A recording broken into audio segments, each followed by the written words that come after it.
Hello everyone, hope you're all doing well. We are continuing our reading of the Sealed Nectar. It's been a while since we visited the book, but let's continue our journey thereof. This is so far the distribution of spoils, okay? The conquest of Khaybar. And before we get started, A'udhu billahi minash shaitanir rajim. Bismillah ar-Rahman ar-Rahim. Alright, so this is totally, just really enlightened us so extensively. This is the concise pocket version, which is cute because you can always fit it into your bag and stuff. So let's begin. The messenger, peace be upon him, divided the land of Khaybar into two. One half to provide the food to be stored in case of any accidental calamity that might befall the Muslims, and for entertaining the foreign delegates who started to frequent Medina a lot. Okay, so look at that. So Khaybar is getting divided into two sectors. And one seems to be the agricultural sector, and then that's going to be for backup food and also resources for foreign delegates. The other half would go to the Muslims who had witnessed the Hudaybiyah event, whether present at this battle or not. The total number of shares came to 36, of which 18 were given to the people above mentioned. The army consisted of 1,400 men, of whom were 200 horsemen. A horseman was allotted 3 shares and the footman 1. Interesting because, the horse takes more resources probably, right? You gotta put some more effort into that. You gotta be able to house that horse. The spoils taken at Khaybar were so great that Ibn Umar said, "We never ate our fill until we conquered Khaybar." Aisha, may Allah be pleased with her, is narrated to have said, "Now we can eat our fill of dates." That sounds yummy. On their return to Medina, the emigrants were able to return to the helpers of Medina all the gifts they had received. All of this affluence came after the conquest of Khaybar and the economic benefits that the Muslims began to reap. So quite clearly, after the Khaybar battle, we have substantial spoils. The conquest of Khaybar coincided with the arrival of the Prophet's cousin Ja'far bin Abi Talib. Okay, that's his cousin. And his companions, along with Abi Musa al-Ash'ari and some Muslims from Abyssinia, Ethiopia. So Ja'far and Abi Musa. Wow. Abu Musa al-Ash'ari narrated that he and over 50 companions while in Yemen took a ship which landed them in Abyssinia, Ethiopia, and they happened to meet there Ja'far and his companions. Well, that's pretty cool. You're traveling and then you come across the Prophet's cousin. You're like, "Hey man, let's meet up." He said, "We stayed together until the Prophet, peace be upon him, sent a messenger asking us to come back. When we returned, we found out that he had already conquered Khaybar. He gave us our due shares of the spoils." So he didn't hold anything back from them, He still shared with them, even though they didn't participate. That shows the kind of character he had. Generosity right there. The advent of those men came at the request made by Allah's messenger, peace be upon him, to the Negus, the king of Absinia. Okay, so the king of Absinia, his name to the Negus. That's interesting. I thought that was his name. Through Amir bin Umayyah ad-Damari. Okay, Amir bin Umayyah ad-Damari. Oh, okay, so Negus is the name. Negus sent them back, 16 men altogether, with their wives and children on 2 boats. The rest of the immigrants arrived in Medina earlier. Okay, so Negus is the king of Abyssinia, aka Ethiopia. And we have Amir bin Umayyah. We have Ja'far bin Abi Talib, Abi Musa al-Ash'ari, the helpers and the immigrants, and Ibn Umar. Okay. Now we're in a new section. The marriage to Safiya. Okay, this is cool. Let's see. I don't know much about her, so let's see how she's like.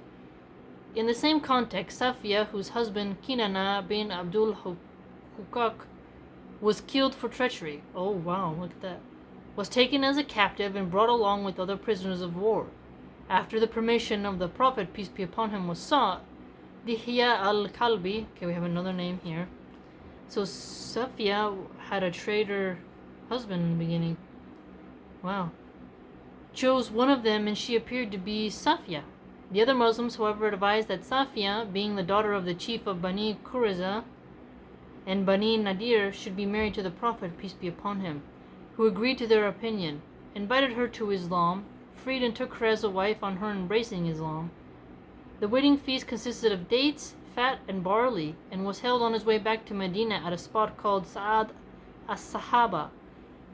Wasn't she there was one of the wives was chubby, and then I remember the Prophet, peace be upon him, was gonna get a woman, and she said, is it sufficient for a princess to be offered to a regular man?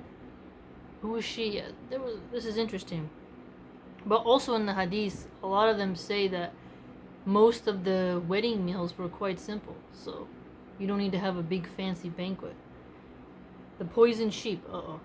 After the conquest of Khaybar, a Jewish woman called Zainab bint al-Harith, she becomes one of the wives, right? Offered the Prophet, peace be upon him, a roasted sheep she had poisoned. Oh, jeez. I didn't know she was... I thought... That's weird. Why did I not remember that she offered the poisoned sheep? He took a mouthful, but it was not to his liking, so he spat it out. After investigation, the woman confessed that she had stuffed the food with poison. What? What kind? Like from what? Providing an excuse that if the eater were a king, she would then rid herself of him. But should he be a prophet, then he would be bound to learn about it. The Prophet, peace be upon him, however, ignored her treacherous attempt, but later ordered that she be killed when Bishr bin al-Bara, guess we have another name here, Bishr bin al-Bara died of that poison. Well, I mean, I don't play, man. If you mess around with food, that shows oh no, you don't mess with people's food. There's a lot of trust that comes with food. I mean, think about when the Borgias, the Spanish Pope, right? The Borgia Pope. I mean, Italy had huge problems in the Catholic Church with poisonings, but it was poisoning of wine. So here we have a poisoning of sheep. I wonder how she did it. Did she make the animal eat something sickly? Or did she rub it on the meat itself and then cook it? Or mix it in? That's quite scary. That's horrible. The number of Muslims who were martyred was controversial, but it ranged between 16 and 18, while the number of Jews came to 93. Wow, that's terrible. Dang, man. I don't like people playing around with food. Okay, now this paragraph is titled Fadak. The rest of Khaybar also fell to the Muslims. Allah cast fear into the hearts of the people of Fadak, a village standing to the north of Khaybar, and they hastened to ask for peace and be allowed to leave in safety and give up their wealth in return for that. The Prophet, peace be upon him, entered into an agreement with them similar to the previous one with the people of Khaybar. Okay, so Fadak is a village north of Khaybar. They wanted to exchange their material items for a truce peace. Let's see if it works. Fadak was exclusively the Prophet's because, why, let's see. These pages are really delicate, so forgive me. They're like the very thin tissue kind, so they kind of stick together. Neither Muslim cavalry nor cavalry were involved in the fight thereby. It's interesting. So the people of Khaybar, Fadak was exclusively the Prophet's because there wasn't a cavalry or a camelry that were involved in the fight over there. I don't really get what that means. What do they mean by that? Do you guys know? Not sure. Okay, this paragraph is titled Wadi Al Quran. No sooner than the Prophet, peace be upon him, had discharged the affair of Khaybar, he started a fresh move towards Wadi Al Quran. Okay, so that's the name of a colony. It says a Jewish colony in Arabia. Look at that. So in Arabia, there was a Jewish colony called Wadi Al Quran. Look at that. He mobilized his forces and divided them into 3 regiments. Okay, 3 regiments, with 4 banners entrusted to Sa'd bin Ubadah, Hubab bin Al Mundhir, Abbad bin Bishr, and Sahl bin Hunaif. Okay, so we got some names here. Wow, 4 banners, 3 regiments.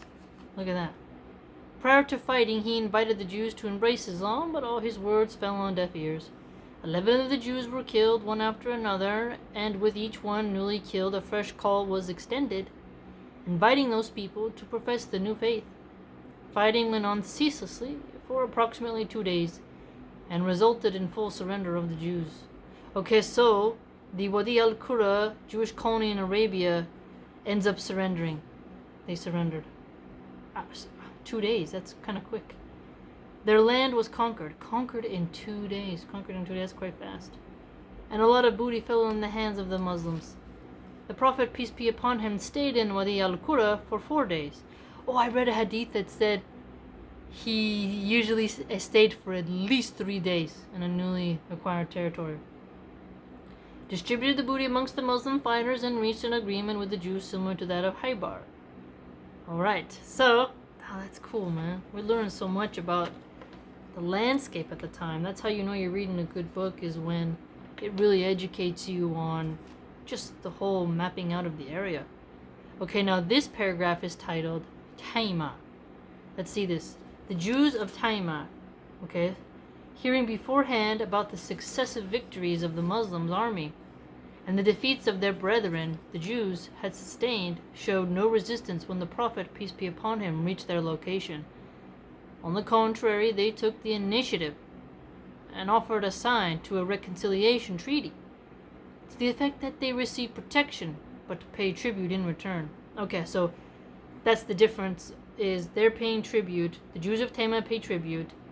The Jews of Wadi Al Quran, they were defeated in 2 days by, just 3 regiments and 4 banners. I mean, it's pretty quick.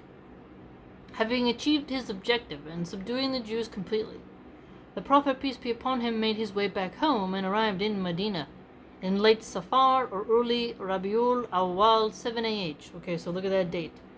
Late Safar or early Rabiul Awwal 7 AH. So, gave us some dates there. It is noteworthy that the Prophet, peace be upon him, being the best among the war experts, realized quite readily that evacuating Medina after the lapse of the prohibited months of Muharram, Dhul Qa'dah, and Dhul Hijjah would not be wise at all, with the presence of the desert Bedouins wandering in its surrounding areas. I really like reading about the Bedouins, man. The Bedouins. So look at that. Muharram, Dhul Qa'dah, and Dhul Hijjah. These are the Islamic calendar months. What are the Bedouins going to do? Let's see. Such a careless attitude, the Prophet, peace be upon him, believed would tempt the undisciplined Bedouins to practice their favorite hobby of plundering, looting, and all acts of piracy. Oh no!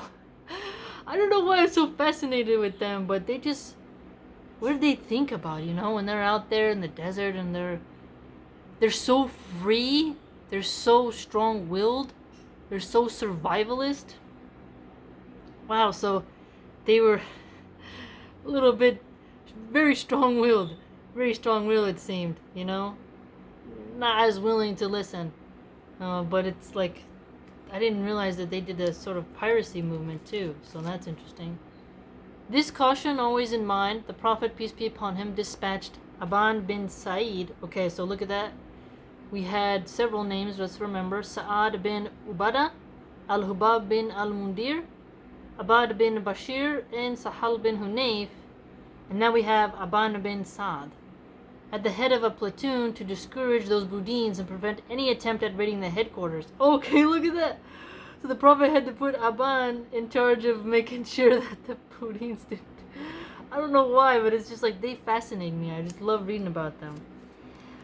Raiding the headquarters of the growing Islamic State during his absence in Khaybar. Okay, so now I see why they're a little bit undisciplined, because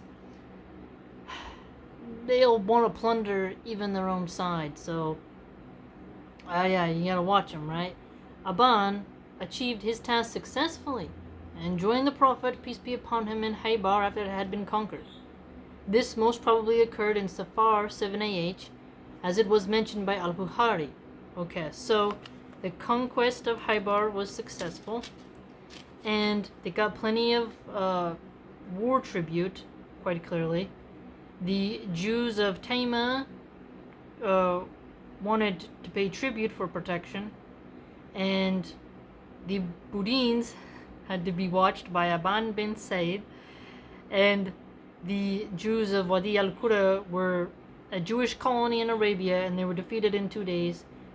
And wow. Oh man, I hope we learn more about the bedouins.